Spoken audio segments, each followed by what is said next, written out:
พบกับรายการเกษตรเพื่อชีวิตสำหรับวันนี้เสนอเรื่องเวลาที่เหมาะสมเพื่อพัฒนาตนเองก่อนเข้าสู่รายการก็มีธรรมะมาฝากท่านผู้ฟังวันนี้จะพูดถึงเรื่องตัณหานำมาจากหนังสือพจนานุกรมพุทธศาสตร์ฉบับประมวลธรรมของพระเทพเวทีประยุทธ์โตมหาจุฬาลงกรณ์พิมพ์ปี2535แล้วก็พจนานุกรมพุทธศาสตร์ของพระราชวรมุนีประยุทธ์โตกรมการศาสนากระทรวงศึกษาธิการพิมพ์ปี2520วันนี้จะพูดถึงเรื่องตัณหาเนี่ยคำว่าตัณหาคืออะไรตัณหาคือความทะยานอยากความปรารถนาที่จะบำรุงบำเรอปนเปื้อตนความอยากได้อยากเอาเนี่ยเป็นหรือความทะยานอยากความดิ้นรนความปรารถนาความใฝ่หาต่างๆในที่นี้เราจะพูดถึงตัณหา3กับตัณหา6คำว่าตัณหา3มีคือกามตัณหาคือความทะยานอยากในกามอยากได้อารมณ์อันนักรักใคร่ในกามก็คือความใคร่อยากสัมผัสนั่นเองประการที่2คือภวตัณหาความทะยานอยากในภพอยากเป็นนั่นเป็นนี่3วิภวตัณหาความทะยานอยากในวิภพอยากไม่เป็นนั่นไม่เป็นนี่อยากพากดับสูญไปเสียอันนี้ตัณหานี่เป็นสิ่งที่ตัวขวางกั้นในการทำแล้วนั้นไม่สามารถที่จะพัฒนาไปสู่ที่ดีได้เพราะเราติดกับตัณหาแต่ตัณหาก็เป็นตัวช่วยทำให้เรานั้นเรียกว่าได้พบกับความจริงได้พบการกระทำของเราได้ไปสู่ความจริงได้เขาบอกต้องใช้ตัณหาพาให้พ้นตัณหานี่ตัณหาความทะยานตัณหาเนี่ยมีกลุ่มนึงคือว่าตัณหา6ก็คือความทะยานอยากที่1คือรูปตัณหาคืออยากได้รูป2สัทธะตัณหาความคืออยากได้เสียงคันธะตัณหาอยากได้กลิ่นรสตัณหาอยากได้รสโผฏฐัพพะตัณหาอยากได้โผฏฐัพพะคือสัมผัสธรรมตัณหาอยากได้ธรรมารมณ์ทั้ง6อย่างเราเรียกกันตามภาษาศัพท์ว่าตัณหากาย6กองตัณหาหมวดตัณหาที่นี้ก็คือความที่ว่าเมื่ออยากได้สัมผัสเพราะว่ามันเป็นอารมณ์อยู่คือจิตใจของเรานั้นนะปกติมันเขาเรียกถ้าปล่อยไปตามตัณหาคือไหลไปตามรูปรสกลิ่นเสียงสัมผัสอารมณ์ต่างๆที่รักที่น่าพอใจก็เกิดเป็นอารมณ์เกิดขึ้นก็เกิดการเรียกรับอารมณ์นั้นเป็นเวทนามีการเขาเรียกปรุงแต่งเกิดขึ้นไม่ว่าสุขทุกข์หรืออุเบกขาก็แล้วแต่นะก็เกิดการปรุงแต่งเกิดขึ้นทีนี้อารมณ์เนี่ยมันเกิดขึ้นมาเนี่ยมันทำให้เป็นเวทนาแล้วเนี่ยทำให้คนอยากจะได้สิ่งต่างๆที่ตัวเองต้องการเมื่อเกิดอารมณ์เนี่ยนั้นมันใหญ่โตนะจากเล็กๆที่เป็นความรักความชอบเรื่องต่างขยายใหญ่โตขึ้นเพราะนั้นก็กลายเป็นเขาเรียกเป็นการกระทำการคิดแล้วก็เกิดการกระทำเกิดขึ้นทำให้คนเหล่านั้นใฝ่หาอยากได้อย่างถ้าพูดอยากได้กินสมมติได้กินได้รสเนี่ยก็อยากจะลิ้มรสต่างๆทั้งหมดอันนี้เป็นสิ่งที่เขาเรียกว่าทำให้คนนั้นหลงไหลไปตามกระแสของตัณหาพาไปนั่นแหละนี่ตัณหาเนี่ยถ้าเราปล่อยไปแล้วเนี่ยจิตใจเราจะเขาเรียกจะเป็นที่เขาเรียกชอบเสพในสิ่งต่างๆที่เกิดขึ้นมันก็ความใคร่ได้ใคร่อยากใคร่นู่นใคร่นี่ใคร่ตลอดเวลาเพราะนั้นจะทำให้คนเหล่านั้นน่ะเขาจะถูกตัณหาครอบงำความอยากในอารมณ์ต่างๆที่ครอบงำนั้นก็พาเราไปในสิ่งที่เขาเรียกว่าในสิ่งที่ไม่ดีเพราะว่าพวกนี้มันสิ่งส่วนใหญ่เนี่ยเราต้องเรียนรู้นะว่าอะไรต่างๆที่มันเกี่ยวข้องเนี่ยมันใคร่เป็นทางวัตถุต่างๆเนี่ยมันทำให้เรานั้นหลงไหลหรือทำอารมณ์ก็ตามต้องพิจารณาดูด้วยว่ามันควรทางไหมถูกศีลถูกธรรมไหมต้องพิจารณาทีนี้เราจะหยุดตัณหาอย่างไรล่ะมันเกิดขึ้นมาแล้วเนี่ยคนก็ชอบนะท่านผู้ฟังมันเขาเรียกชอบอยากได้ใคร่ได้สัมผัสนะแต่อยากมีอยากเป็นไม่อยากมีไม่อยากเป็นตลอดเวลาเกิดขึ้นมาเนี่ยแล้วก็มันก็อยากได้ตรงนี้ตรงนั้นสัมผัสไปเรื่อยๆเมื่อได้1มาแล้วก็อยากได้2ได้3ได้4ไปเรื่อยมันไม่จบนะท่านผู้ฟังมันหมุนไปอย่างเงี้ยทีนี้จบได้อย่างไรล่ะจบได้ก็ต่อเมื่อเราเรียนเราได้เข้าใจถึงอารมณ์ที่มันเกิดขึ้นทุกอย่างเนี่ยถ้าเราปล่อยจิตคือผู้คิดผู้คิดนึกแล้วเมื่อสัมผัสกับเขาเรียกว่าสิ่งที่มากระทบทางตาหูจมูกลิ้นกายใจของเราเนี่ยมันรับรู้ก็ไปแล้วรับรู้ก็ไปอะไรก็เกิดเป็นอารมณ์เกิดขึ้นทีนี้ตอนนี้ ตัวสำคัญจะเกิดเป็นลมถ้าเราปล่อยมันเติบโตขึ้นจะเข้าสู่เป็นเวทนาแล้วหยุดมันได้อย่างไรหยุดได้ก็ต่อเมื่อเรามีสติปัญญารู้เท่าทันอารมณ์รู้เท่าทันอารมณ์ทำให้จิตเป็นกลางจิตเป็นกลางก็จิตไม่เสพอารมณ์นั้นหยุดได้ทันทีมันก็เหมือนเบรกนั่นแหละหยุดอารมณ์เราได้ที่เราจะไหลไปหยุดได้ทันทีเนี่ยตัวนี้ตัวสำคัญมากเลยเขาบอกว่ารถเนี่ยตัวสำคัญของรถคือเบรกที่หยุดมันวิ่งได้จริงแต่มันจะหยุดได้อย่างไรล่ะแล้วคนไม่รู้จักเพราะนั้นเราต้องรู้จักเบรกอารมณ์ต่างๆที่มันเกิดปรุงแต่งถ้าเราหยุดไม่ได้มันก็เป็นเวทนามันจะทำให้เกิดอะไรขึ้นก็การคิดการปรุงแต่งเยอะแยะไปหมดเลยเพราะนั้นวิธีการจะหยุดได้ต้องมีสติปัญญาจะมาจากอะไรก็มาจากการฝึกจิตของเรานี่แหละมีสติคือความรู้ได้ปัญญาคือความรับรู้แล้วเขาเรียกสติสัมปชัญญะเนี่ยมันจะรู้หยุดยั้งได้อะไรควรจะหยุดอะไรควรจะหยุดเนี่ยมันตัวสำคัญมันจะมีเหตุมีผลในตัวมันถ้าเราฝึกไปเรื่อยๆมันจะมีตัวผู้รู้ในการหยุดยั้งในสิ่งที่เราจะทำชั่วทำอะไรไม่ดีที่จะไหลไปตามอารมณ์ถ้าเราพิจารณาดูนะท่านผู้ฟังเราสมมติเรากินข้าวเนี่ยเราเอารสชาติมาเป็นตัวสำคัญยึดอร่อยอันนี้อยากกินนั่นอยากกินมันกินไปเรื่อยอยากลิ้มรสต่างๆว่ามันเป็นความสุขใจอะสุขใจที่เกิดขึ้นแต่สุขตรงนี้มันเกิดขึ้นจากการเสพเหล่านี้ถ้ามันไม่มีให้เราเสพเราเป็นไงเป็นทุกข์แล้วใช่ไหมแล้วเสพพวกนี้มันไม่หยุดสิ้นไม่จบสิ้นมันจะสร้างทุกข์ให้เราเกิดขึ้นเหมือนต่อก็คือว่าถ้าเราเสพมากเกินไปก็เป็นทุกข์แล้วใช่ไหมอ้วนสุขภาพไม่ดีอะไรต่างๆเยอะแยะไปหมดเลยนะเราไปเดินดูเนี่ยสถานเริงรมย์ต่างๆเห็นชัดเจนท่านผู้ฟังนะยิ่งแต่ก่อนเนี่ยการดูพวกเนี้ยนะไปยังฐานเริงรมย์ก็ไปเห็นต่างๆนะเห็นคือคนเราเนี่ยต้องมันเหมือนกับความรู้สึกที่อยากไปนะแล้วมันก็ติดอกติดใจใช่ไหมที่อยากไปอย่างนี้ทีนี้วันนี้มันไม่ใช่ถ้าดูอย่างเดียวโอเคนะไม่ว่าอะไรกันแต่วันนี้มันมาทางสมาร์ทโฟนเต็มที่เลยหลายคนก็ดูทางสมาร์ทโฟนดูนู่นดูนี่ดูแล้วก็เป็นอารมณ์มันเสพอารมณ์มันเก็บกดละสิท่านผู้ฟังมันเป็นเวทนาการปรุงแต่งขึ้นมันต้องหาทางระบายถ้าไม่ระบายมันก็เครียดแล้วตอนนี้เกิดอัจฉริยะเกิดบางคนเกิดอยากมีอยากเป็นต่างๆเนี่ยมันก็ไปกันใหญ่เลยเพราะนั้นทางที่ดีนั้นถ้าเราปล่อยไปตามก็เรียกตามกระแสของโลกเนี่ยมันพาเราไปหมดอันตรายเพราะนั้นต้องไหลมาทางกระแสธรรมพิจารณาตามหลักผู้เจ้าที่ท่านสอนให้เราเนี่ยฝึกจิตของเราเนี่ยให้รู้เจ้าทันอารมณ์รู้จุดเป็นกลางอย่างไรเราก็ต้องฝึกทำสมาธินี่แหละนะบริกรรมทำให้จิตเป็นหนึ่งจิตเป็นหนึ่งถ้ามีความสงบสงบให้มีพลังทำให้มีสติทำให้มีสติรู้สติปัญญาก็ขึ้นรู้เท่าทันอารมณ์ทำให้จิตเป็นกลางอันนี้เป็นหลักทั่วไปถ้าเราฝึกมาเรื่อยๆเนี่ยเรามีสติรู้เท่าทันพวกมันหยุดได้หมดนะท่านผู้ฟังมันหยุดได้สิ่งนี้อยากได้เนี่ยมันได้คุ้มไหมมันหยุดเลยมันเอามาจากสิ่งที่เรามีไหมมันปนเข้ามาไหมเนี่ยเราหยุดได้ด้วยตัวเราเนี่ยไม่ต้องให้ใครมาหยุดวันนี้ทุกอย่างต้องอยู่ที่ตัวเราเนี่ยเพราะฉะนั้นตัวเราเป็นตัวสำคัญนะเอาหลักการของพระเจ้าเนี่ยไปใช้ในชีวิตประจำวันของเราก็จะมีความสุขแต่มนุษย์เรานั้นอ่ะคือคนส่วนใหญ่ปุถุชนเราคนดิบทั้งหลายก็เป็นอย่างที่ว่านั่นแหละถ้าไม่คือจะสนใจพระพุทธศาสนาก็แต่เมื่อมันมีทุกข์เกิดขึ้นก็ทำให้หาธรรมเนี่ยเป็นอย่างนี้ตลอดนะท่านผู้ฟังถ้าไม่มีทุกข์ก็ไม่หาธรรมไม่เจ็บไม่ป่วยก็ไม่ไปโรงพยาบาลห่างไกลโรงพยาบาลเพราะไม่เจ็บไม่ป่วยไม่รู้มันเป็นยังไงทั้งที่เราเจ็บเราป่วยแต่ว่ามันปรับตัวไม่ทันแล้วมันอาการหนักแล้วไปโรงพยาบาลทีนี้ถ้าเราเรียนรู้ก่อนเนี่ยเราต้องเป็นนู่นเป็นนี่เนี่ยเราหาทางป้องกันได้ดีก่อนไหมเรารู้นี่เราจะแก่รู้ว่าเราจะกินอย่างนี้กินมากๆจะอ้วนแล้วก็หยุดสิหยุดยังไงก็รู้เข้าใจในสิ่งต่างๆมันเกินพอเขาเรียกรู้จักคำว่าพอเนี่ยมัชฌิมาปฏิปทาทางกลางพอเหมาะพอสมหยุดได้อะไรต่างๆที่จัดการอย่างพอเหมาะชีวิตเราก็จะมีความสุขแต่เมื่อไหร่ก็ตามเราปล่อยให้มันไหลไปตามกระแสความอยากได้อยากมีอยากเป็นอยากให้สัมผัสเนี่ยมันอันตรายนะท่านผู้ฟังเคยทดลองในการปล่อยจิตปล่อยใจให้ไหลไปตามกระแสอารมณ์เนี่ยมันไปขึ้นมันเหมือนคนที่ก็ถูกกระตุ้นนะท่านผู้ฟัง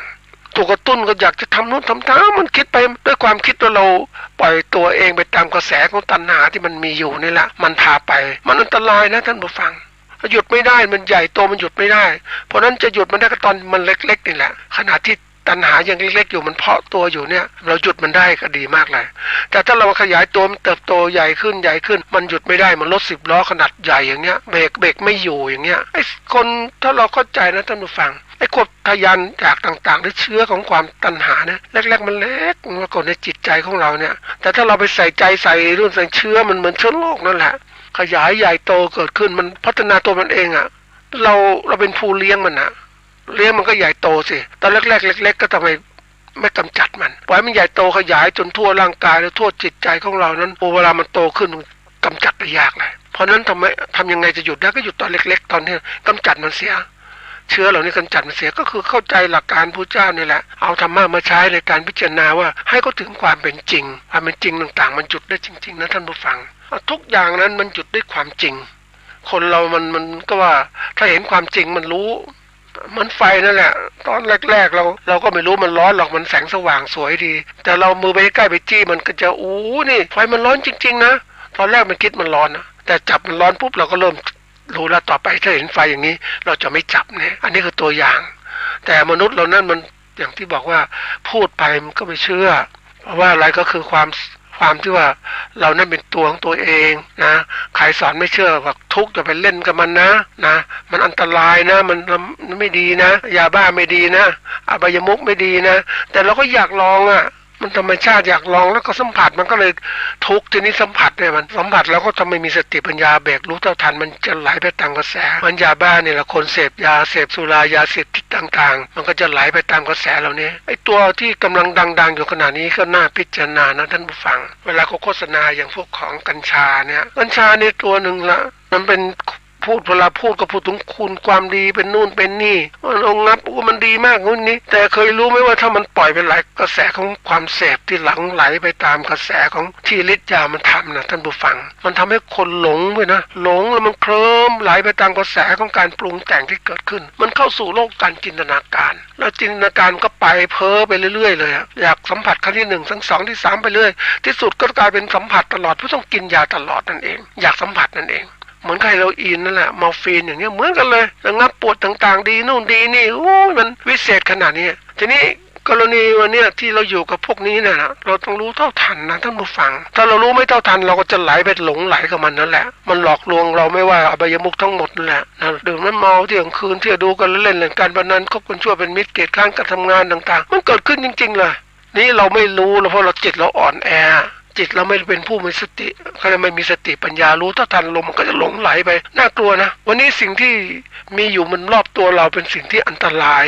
ใครจะคุมใครจะช่วยเราล่ะวันนี้ช่วยตัวเองแล้วนะ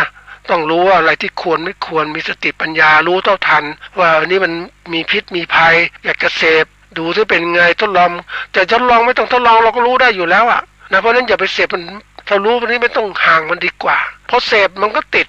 ติดมันก็หลงไปเลยนั้นนะอันตรายแล้วใครจะช่วยล่ะแล้วยิ่งไม่เคยเจอคนที่แบบเสพยาบ้าท่านผู้ฟังน่ากลัวนะปล่อยตัวแรกๆก็ปล่อยไปเรื่อยๆตอนหลังมันแย่เพราะความที่หลงไหลใครก็ไปหยุดไม่ได้แล้วนะก็มาเป็นข้อคิดเรื่องของตัณหาเนี่ยใหญ่มากนะท่านผู้ฟังเชื้อเล็กๆแต่มันขยายใหญ่ได้เพราะนั้นวันนี้หยุดเอาตัณหาระดับหนึ่งนะตัณหาพาพ้นตัณหาถ้าเรามีสติปัญญารู้เท่าทันคุมมันนั่นเป็นมันก็พาพ้นทุกข์ได้ตัณหาอยากพ้นทุกข์ก็มีนะมันมองให้ออกแต่ถ้าหลงไหลไปทางไม่ดีก็หยุดมันจะอย่าไปทางด้านนั้นวันนี้ก็จะมาพูดถึงเรื่องของ เวลาที่เหมาะสมเพื่อพัฒนาตนเองวันนี้สถานการณ์ทางเขาเรียกเศรษฐกิจสังคมการเมืองการปกครองสิ่งแวดล้อมต่างมันการประกอบการเกษตรเราแย่ลงค้าขายก็ไม่ดีการประกอบการแย่เพราะอะไรมันเกิดภาวะที่เรียกว่ามันก็เรียกว่าเหตุมันสะสมเหตุแห่งความไม่ดีมันสะสมมามากแล้วมันก็ปะทุขึ้นมาพอทุมาก็ให้ผลเสียกับตัวเรามากถ้าเรายังเป็นผู้ประกอบการขนาดเล็กเราก็โดนแต่ผู้ประกอบการขนาดใหญ่เขาก็รอดตัวไปเกษตรกรไม่ต้องพูดถึงเลยจะอยู่อย่างไรอยู่ก็คือว่าเกษตรกรท่านผู้ฟังก็คงจะรู้ว่าคนที่ไม่ได้ทำอะไรอยู่ไปเรื่อยๆทำเกษตรกินไปกันไปอยู่ธรรมดาเนี่ยก็จัดเป็นเกษตรกรบางทีคนตกงานไม่มีเงินทำก็บอกว่าจัดเป็นเกษตรกรเพราะเกษตรกรจริงคือปลูกกลุ่มปลูกพืชเลี้ยงสัตว์บางคนก็ปลูกนิดปลูกหน่อยก็จัดเป็นเกษตรกรทีนี้วันนี้เกษตรจริงๆไม่ใช่อย่างนั้นนะท่านผู้ฟังต้องมีคุณภาพมีอะไรต่างๆทั้งหมดดีขึ้นนะ แล้วเราก็ต้องเป็นผู้ประกอบการเกษตรที่มีความรู้ความสามารถในการประกอบอาชีพของเราเพราะว่านี่คืออาชีพที่ดีมากนะท่านผู้ฟัง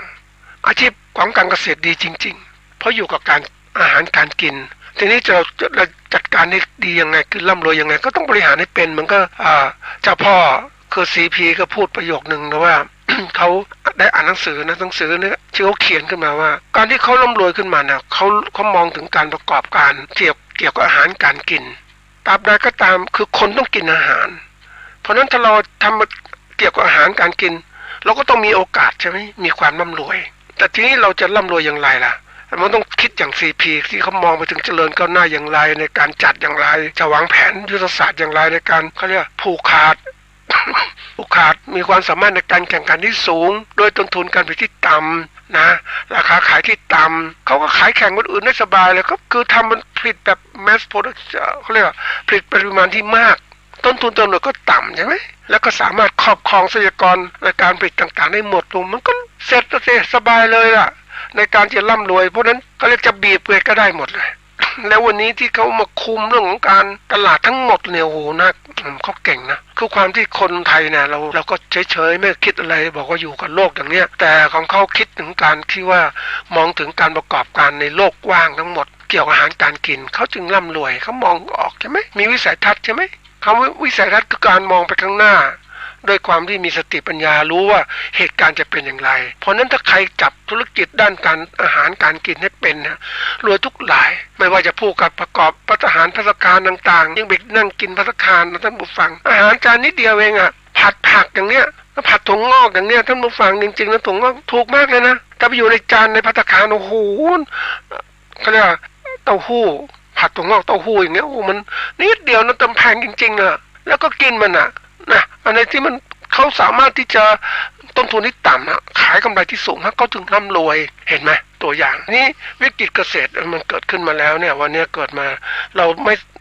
ม่สามารถที่จะทำอะไรได้เพราะเรื่องจากมันเป็นความสะสมของปัญหาต่างๆที่มันสะสมมาแล้วเรานี่มันก็เหมือนก็เป็นฝีหนองที่มันระเบิดแล้วมันก็เจ็บต่างๆสร้างอาการต่างๆเพราะนั้นจังหวะนี้เราต้องรู้ว่าเราจะลุยข้างหน้าไหวไหมลุยยังไม่ไหวเราก็ต้องประคองการประกอบการของเรานะในการที่จะให้มันอยู่ได้ระดับหนึ่งไม่ใช่ล้มนะล้มก็ต้องคิดเหมือนกันนะวันนี้ประคองอยู่ได้ขายได้ระดับหนึ่งเพราะว่าจริงๆแล้วเนี่ยไม่ว่าเศรษฐกิจจะเป็นยังไงก็ตามซื้อขายไงถ้าเราประกอบการที่ดีปุ๊บมันจะไปได้สวยนะเพราะยังไงคนก็ต้องกินอาหารใช่ไหมมีคนหนึ่งก็พูดถึงเป็นพ่อค้าคนไทยนี่แหละที่เขาไปค้าขายกับประเทศจีนก็บอกจะเป็นโควิดหรือไม่โควิดก็ตามเนี่ยคนก็ต้องกินอาหารใช่ไหม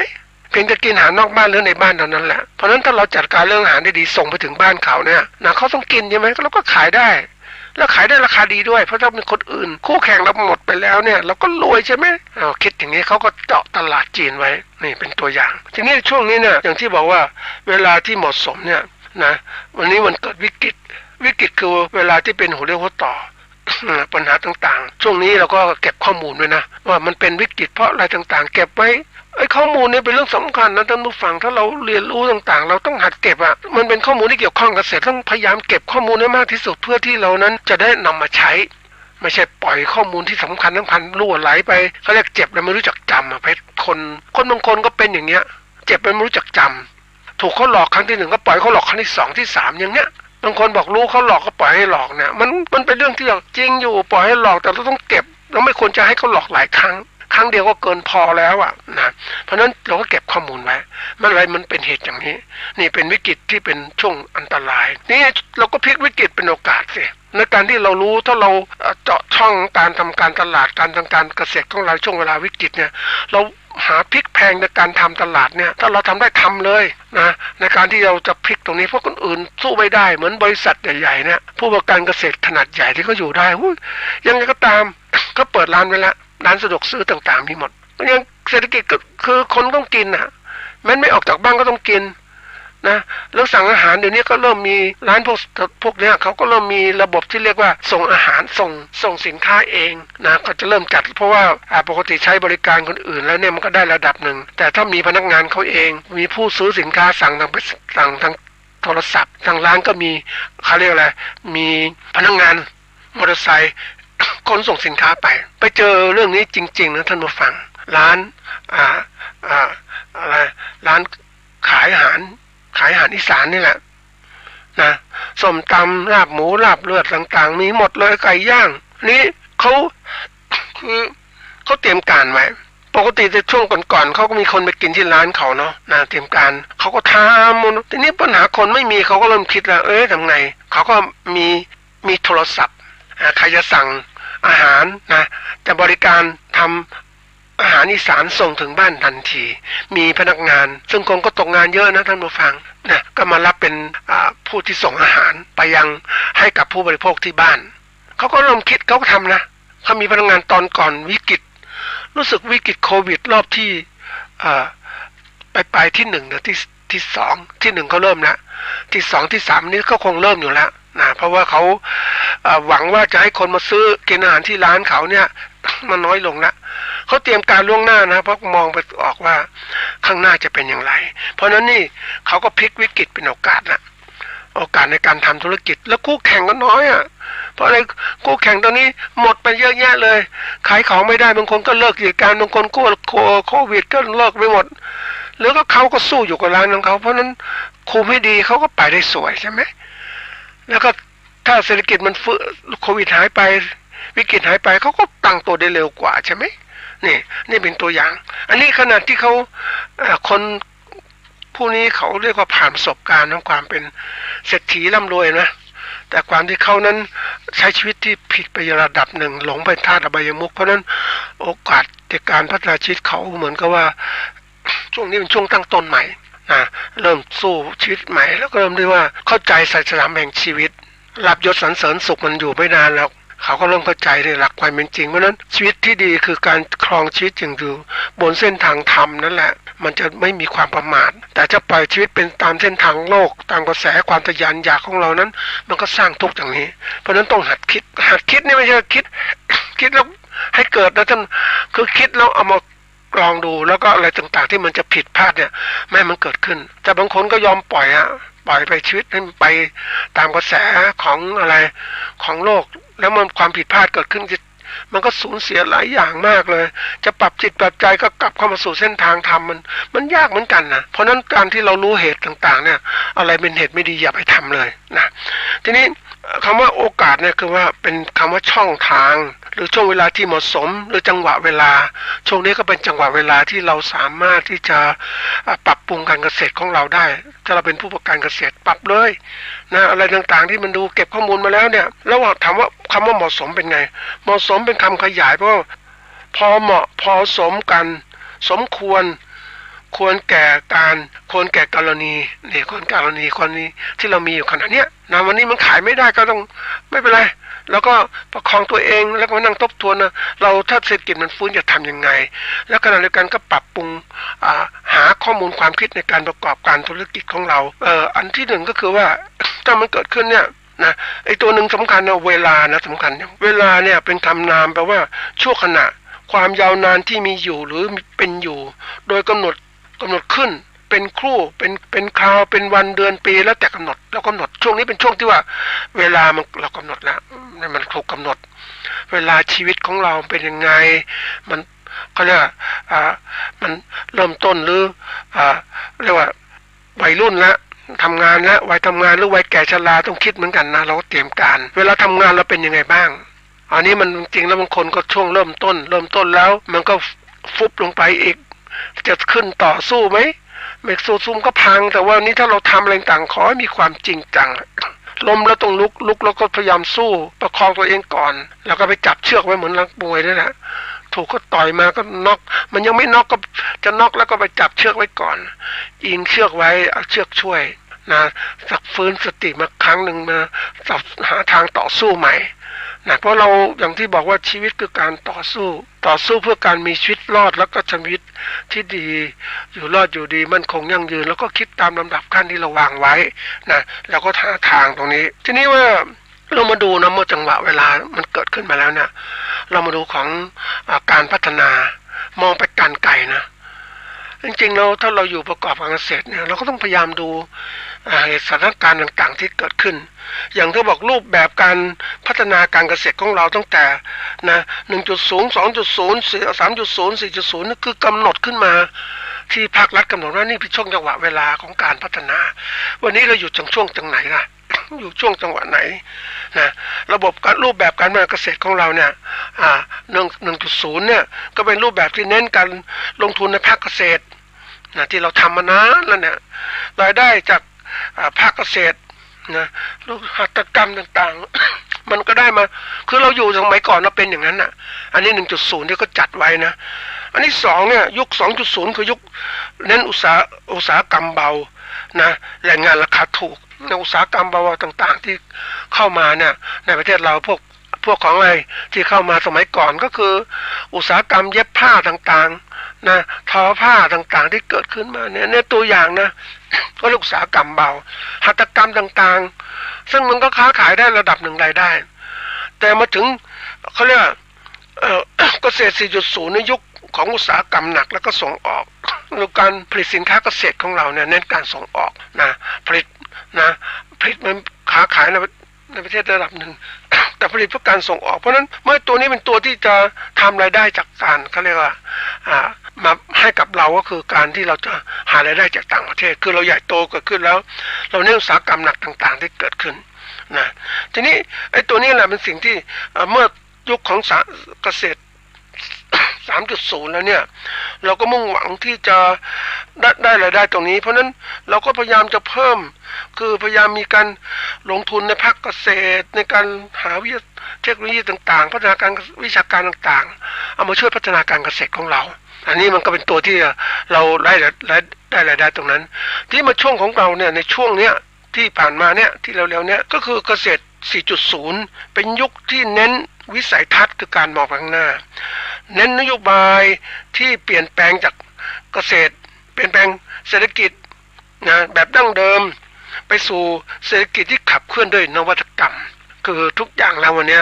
ที่มันเปลี่ยนแปลงคือเราจะยกระดับของการรายได้ของเราเนี่ยเราก็เปลี่ยนแปลงจากภาคเกษตรที่ใช้วิชาการแบบวิทยาศาสตร์เทคโนโลยีต่างๆพยายามจะใช้อย่างเนี้ยแต่มันต้นทุนมันสูงอ่ะวันนี้ก็มันเน้นนวัตกรรมอะไรต่างๆนี่ที่มันสร้างสรรค์ขึ้นมา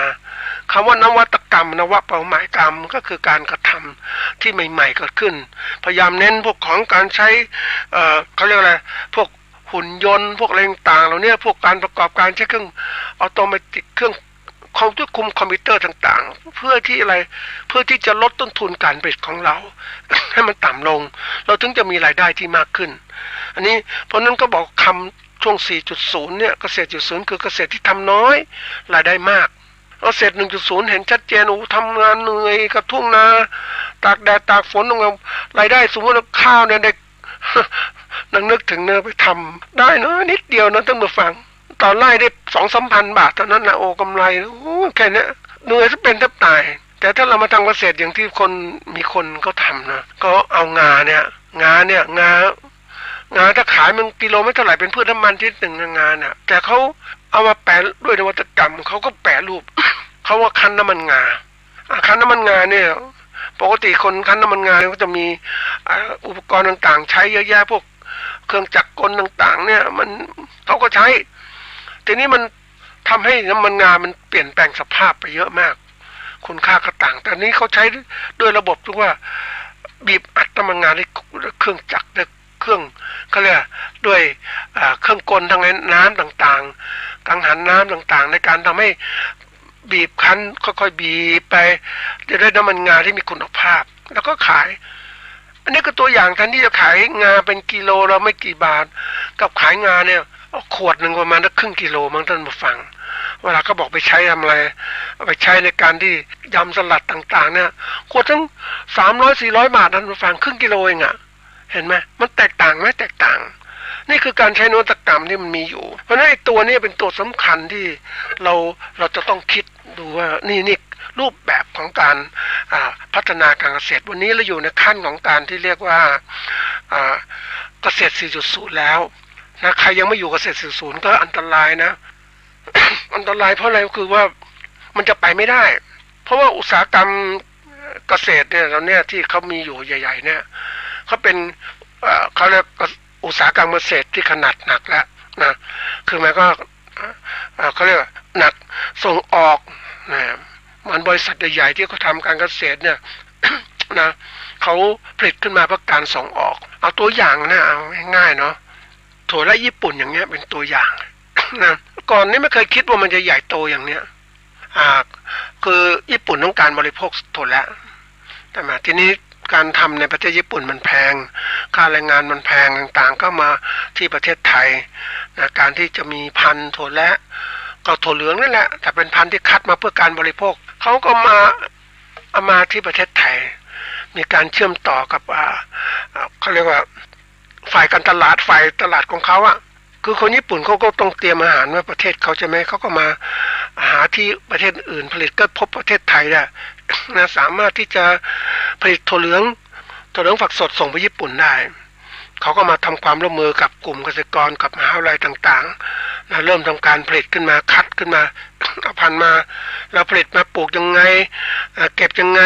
เพื่อการส่งออกโดยตรงไปยังญี่ปุ่น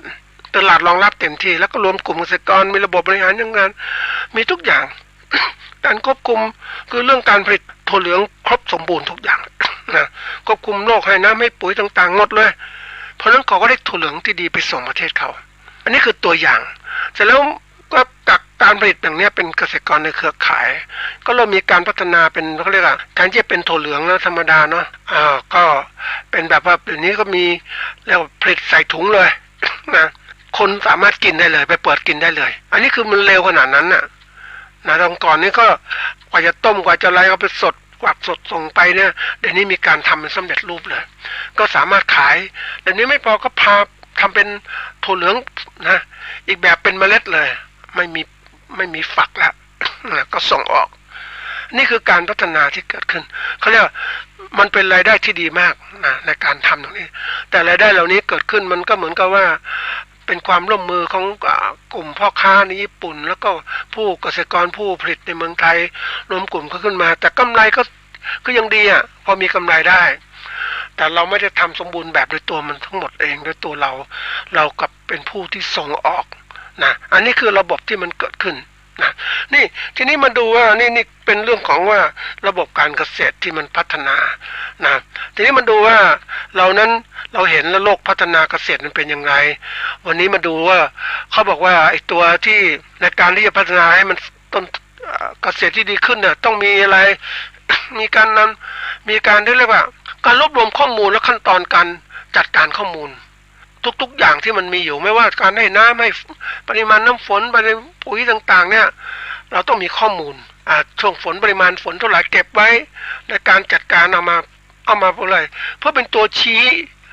ถึงการที่เราจัดการกับการปลูกพืชของเรามันเป็นข้อมูลสำคัญนะมีถ้าเราทำเรื่องถั่วเหลืองก็มีข้อมูลถั่วเหลืองฝักสนเป็นยังไงเก็บยังไงคุณค่าอาหารอย่างไรต้องคิดเราทำพืชอะไรก็ต้องหาข้อมูลเหล่านั้นไว้แล้วมีวิชาการทันสมัยอะไรบ้างก็เก็บข้อมูลมีแหล่งค้นคว้าข้อมูลที่ทันสมัยเราตามเนี่ยแหล่งวิชาการต่างๆมีทั้งในประเทศและต่างประเทศต้องค้นหาให้มากขึ้นเราอยากจะยกระดับการประกอบการเกษตรของเราสูงขึ้นเราก็ต้องทำอย่างเนี้ยเราไม่ใช่ว่าเราข้อมูลเก่าๆมาเหมือนกับเจอเกษตรกรเนี่ยแหมเก่งมากแหมเขาคุยดีนะผมทำพวกอาชีพนี้มานานตั้ง30-40 ปีแล้วรู้หมด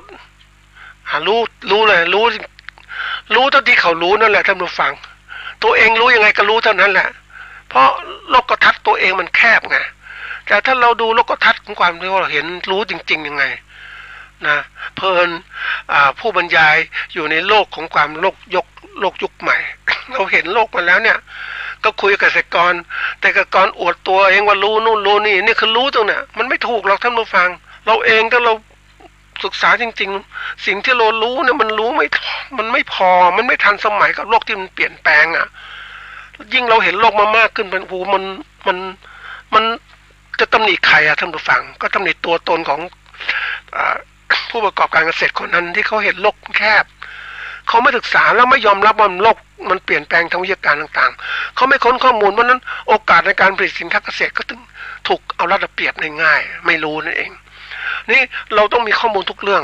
แต่แล้วเราต้องพยายามที่ว่าข้อมูลเกี่ยวกับเรื่องที่เราทำอะทั้งการผลิตและการตลาดในสิ่งเกี่ยวข้องกับพืชของเราหรือสิ่งที่เราผลิตเนี่ยต้องรู้ให้หมดเลยรู้ถึงผู้บริโภคด้วยเพราะการค้นคว้าข้อมูลการอ่านข้อมูลการศึกษาพฤติกรรมบริโภคเป็นเรื่องสำคัญมากไม่ใช่อยู่โลกแคบๆนะทีนี้เขาก็ต้องนำอันนี้เป็นเรื่องข้อมูลอันที่สองเนี่ยก็นำเทคโนโลยีต่างๆมาใช้นะทีนี้ต่างๆที่มันมีอยู่เนี่ยเราก็เคยคิดว่าเฮ้ยก่อนๆแล้วก็แบบเราก็ดีแล้วนะทำเกษตรเป็นแปลงใหญ่ๆนะโอ้ยมัน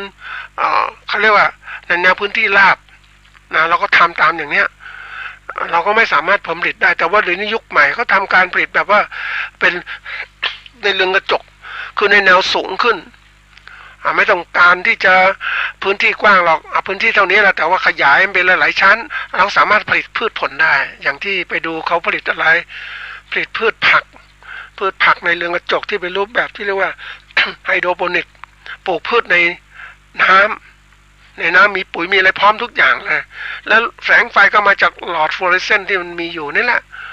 นะกำหนดเวลาต่างๆไม่จำเป็นต้องง้อแสงอาทิตย์เลยเขาก็คุมกำหนดเวลาคุมทุกอย่างเขาถึงได้อะไร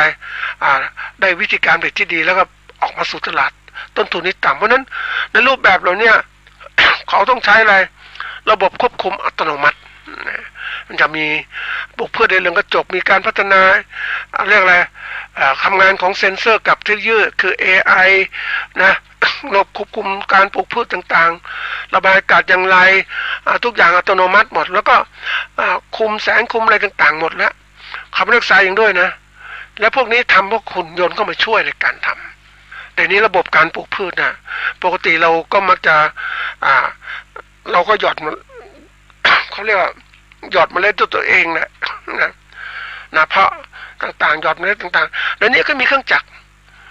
นะไอ้กระดาษพลาสติกปลูกพืชปุ๊บก็วิ่งเข้าไปดินก็ใส่ลงมาปุ๊บไอ้วัตถุเพาะต่างๆปุ๊บแล้วก็เครื่องจักรมันก็เอาเมล็ดใส่ลงไปเนี่ยปลูกอย่างนี้มันอัจฉริยะหมดนะท่านผู้ฟังมันก้าวหน้าทำไมต้องก้าวหน้าเพราะว่าเขาผลิตจำนวนมากแล้วก็ทำยังไงต้นทุนที่ต่ำเพราะนั้นเมื่อผลิตได้ดีปุ๊บเนี่ยพวกนี้เขาก็ไม่มีศัตรูที่เข้ามาโลกก็ไม่มีมันก็ทำการผลิตต้นทุนที่ต่ำนั่นเองแล้วก็การปลูกมะเขือเทศตัวอย่างในประเทศเนเธอร์แลนด์นะการปลูกไม้ผลต่างๆไม่ว่าจะเป็นแตงกวาพริกหวานสตรอเบอรี่ดอกไม้ต่างๆมีหมดเลย นี่คือตัวอย่างที่ว่าการใช้ระบบควบคุมที่เรียกว่าอัตโนมัตินั่นเองทีนี้อันนี้ถัดมาคือใช้เทคโนโลยีเกษตรอัจฉริยะนะเช่นการปลูกข้าวสาลีในฝรั่งเศสใช้เทคโนโลยีการเกษตรแม่นยำสูงร่วมกับเทคโนโลยีนะระบบการจัดการข้อมูลต่างๆช่วยในการให้ใช้น้ำใช้ปุ๋ยนะในการปลูกข้าวสาลีที่มีคุณภาพสูงลดผลกระทบต่อสิ่งแวดล้อมประหยัดแรงงานแล้วก็เพิ่มผลผลิตที่สูงขึ้นด้วย ไอ้คำว่าประหยัดเนี่ยเป็นตัวสำคัญนะประหยัดต้นทุนแล้วให้ผลผลิตสูงเป็นสิ่งที่เราต้องการปลูกถั่วเหลืองเหมือนกันนะเพราะพวกนี้เป็นพืชที่แบบว่าเป็นพืชไร่ที่สามารถที่จะนำเข้ามาสู่ระบบของการก็เรียกเกษตรอัจฉริยะนะมันจะมีระบบของการควบคุมต่างๆทั้งหมดนะระบบเนี่ยมันเป็น เรื่องการปลูกข้าวในประเทศอิตาลีสเปนต่างๆเขาจะมีการอาศัยข้อมูลจากดาวเทียม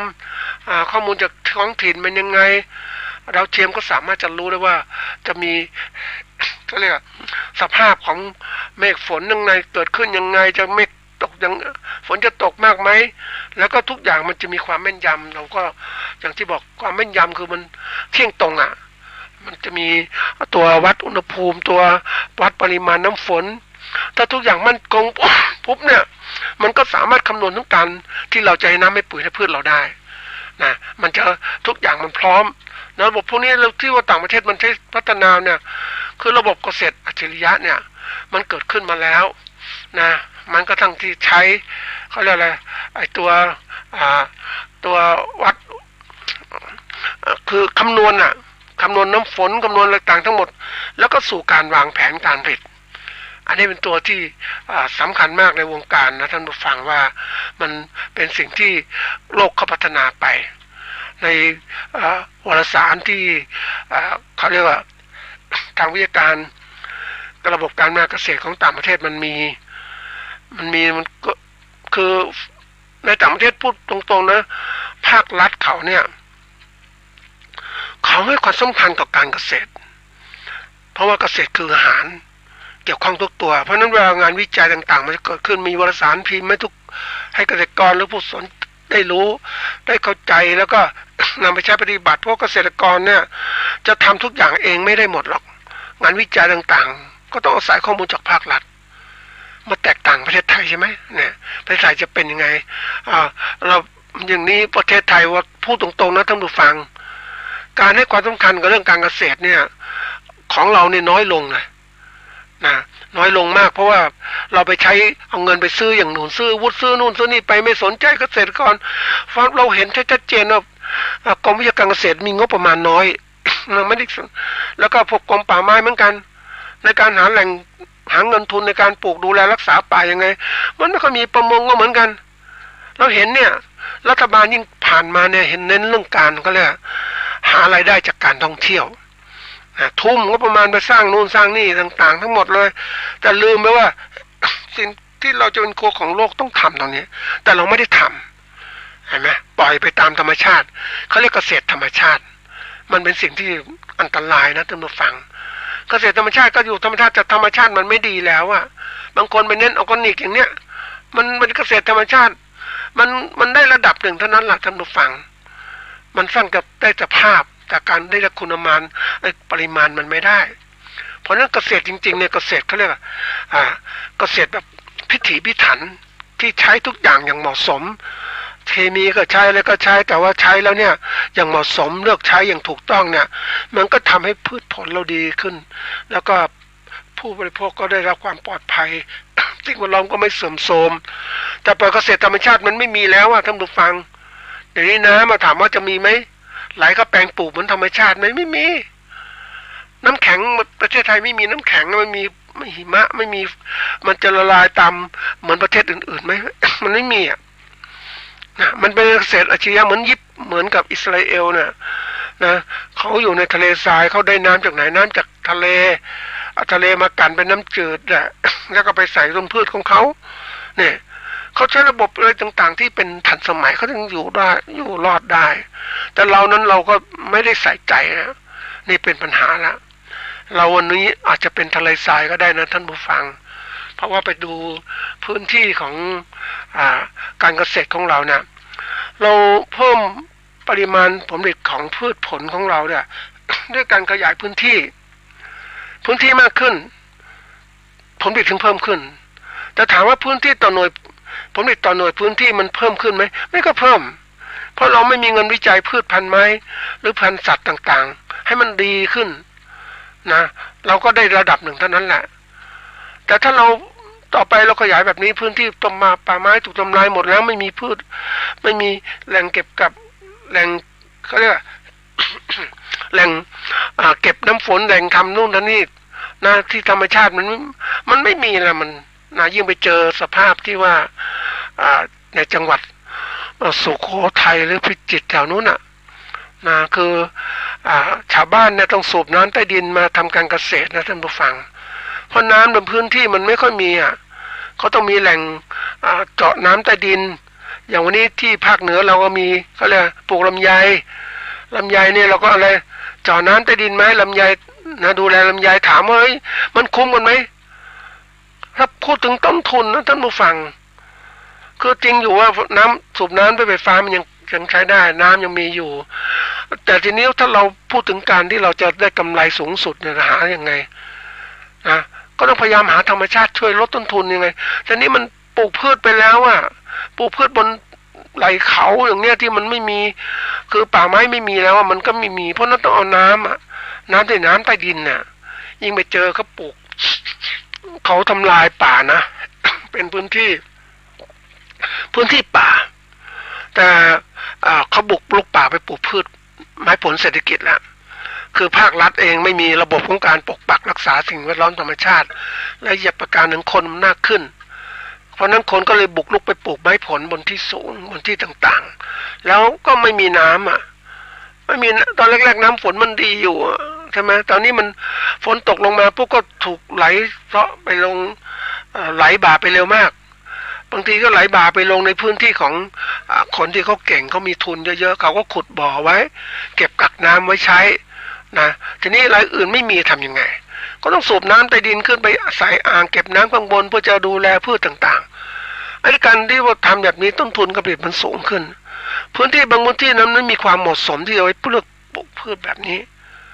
มันเป็นที่ที่แล้งกันดารก็ต้องเลือกพืชอื่นๆมาแต่ด้วยเราคิดว่าเฮ้ยไม่เป็นไรน้ำมันผือดินไม่มีก็มีน้ำใต้ดินเนี่ยคิดอย่างเนี้ยแล้วน้ำใต้ดินก็ลึกลงไปต้องอยากได้น้ำใช่ไหมลึกลงไปเรื่อยๆนะ ไปเจออะไรหนึ่งที่เขานักธุรกิจนะท่านผู้ฟังเขาสูบน้ำใต้ดินเนี่ยเอามาทำเป็นน้ำดื่ม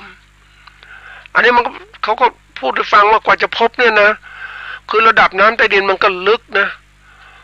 บางที่มันขุดไม่ได้ลงไปไม่ได้อีกไม่มีน้ำลึกเข้าไปก็ไม่มีน้ำนะต้องระดับน้ำประมาณสัก200-300 เมตรเนี่ยแล้วถามว่าเฮ้ยมันเป็นชั้นน้ำชั้นดินที่มันมีน้ำอยู่เนี่ยแล้วทุกคนก็แย่งกันขุดแย่งกันใช้ต่อไปจะเป็นอย่างไร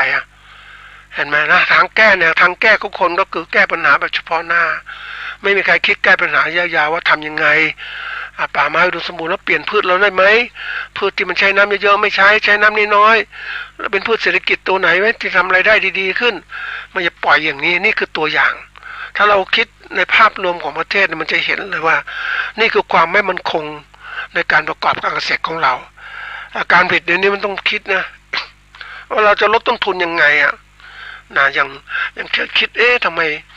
ไอ้ญี่ปุ่นเนี่ยมันคิดนะคือมันมะม่วงนะท่านผู้ฟังเขาก็คิดมะม่วงเราดีพันธุ์ดีๆของเราเนี่ยเยอะแต่ทำไมเขาคิดจะปลูกมะม่วงเหมือนเราเพราะว่ามะม่วงเนี่ยมันน้ำดอกไม้มันไปถึงญี่ปุ่นมันก็แพงนะนี่มัน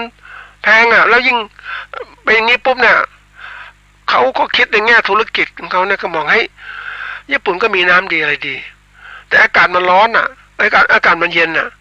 เพราะฉะนั้นทำยังไงปลูกได้ก็ปลูกเรือนกระจกสิสบายจะตายนะก็ไม่ต้องคือเรือนกระจกสภาพเรือนกระจกท่านผู้ฟังก็คงรู้ว่ามัน